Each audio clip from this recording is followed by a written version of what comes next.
Channel of Vadodara. Maharaja Sayajirao યુનિવર્સિટીની ઘણી ફેકલ્ટીઝમાં પાણીની સમસ્યાને લઈને અખિલ ભારતીય વિદ્યાર્થી પરિષદ દ્વારા વીસીને અનોખી રીતે આવેદનપત્ર આપવામાં આવ્યું હતું।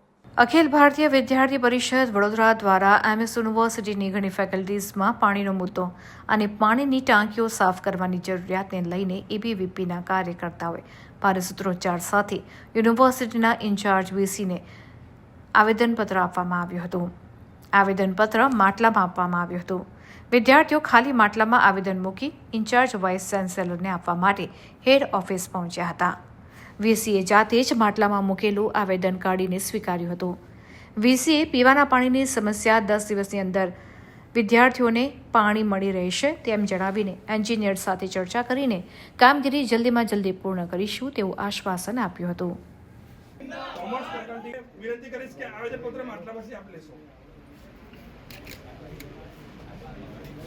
આજરોજ અખિલ ભારતીય વિદ્યાર્થી પરિષદ દ્વારા એમએસ યુનિવર્સિટી હેડ ઓફિસ ખાતે માટલામાં પાણી નહીં પરંતુ આવેદનપત્ર લઈને રજૂઆત કરવાની અંદર આવી છે। એનું માત્ર એક જ કારણ છે કે એમએસ યુનિવર્સિટીના વિદ્યાર્થીઓને ક્યાંક ને ક્યાંક ઉનાળાનો સમય શરૂ થવા જઈ રહ્યો છે ત્યારે વિદ્યાર્થીઓને ઠંડુ પાણી ન મળતા વાત કરીએ તો કોમર્સ ફેકલ્ટીમાં ગયા વીકની અંદર એક સાથે એફવાય એસવાય ટીવાયના વિદ્યાર્થીઓની એક્ઝામ હતી। 18,000 વિદ્યાર્થીઓનું વોકિંગ હતું, તેની સામે માત્ર 2 જ પાણીના જગ મૂકવાની અંદર આવ્યા હતા। સેમ એવી જ રીતે આર્ટ્સ ફેકલ્ટીમાં કાળું પાણી આવે છે। વાત કરવા જઈએ બોયઝ હોસ્ટેલ અને ગર્લ્સ હોસ્ટેલની અંદર છેલ્લા 1.5 વર્ષથી એમએસ યુનિવર્સિટી દ્વારા પાણીની ટાંકી ક્લીન કરવામાં આવી નથી। ત્યારે આજે અખિલ ભારતીય વિદ્યાર્થી પરિષદને એવું જણાવતા કે વિદ્યાર્થીઓના હેલ્થ સાથે ક્યાંક ને યુનિવર્સિટી છેડા કરી રહી છે ત્યારે આજે એમએસ યુનિવર્સિટી હેડ ઓફિસ ખાતે વાઇસ ચાન્સેલર સરને રજૂઆત કરવાની અંદર આવી છે। સરે બાંયધરી આપી છે કે આવનારા 10 દિવસની અંદર એમએસ યુનિવર્સિટીની તમામ જગ્યાએ વિદ્યાર્થીઓને ઠંડુ પાણી મળશે એવી ખાતરી આપી છે। પરંતુ જો 10 દિવસની અંદર પાણી નહીં આવે તો વિદ્યાર્થીઓને ઠંડુ પાણી કેવી રીતે અપાવવું એ અખિલ ભારતીય વિદ્યાર્થી પરિષદના કાર્યકર્તાઓને બહુ સારી રીતે આવડે છે।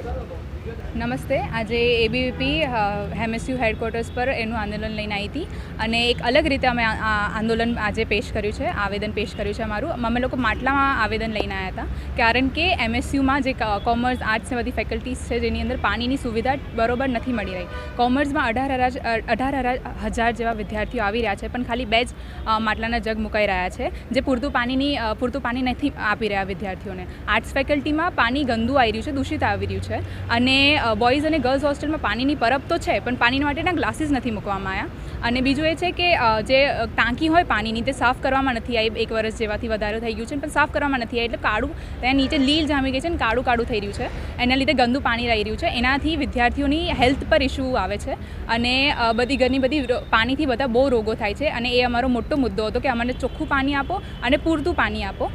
અને અમે હમણાં આવેદન આપીને આવ્યા છે અને જે વીસી હતા એમણે કીધું છે કે સાંજ સુધી આનું નિરાકરણ કરવામાં આવી જશે અને બધા ફેકલ્ટી ડીન સાથે પણ વાત થઈ ગઈ છે અને જે કામ ચાલુ કરવામાં આવ્યું હતું તે ચાલુ કરવામાં પણ આવી ગયું છે।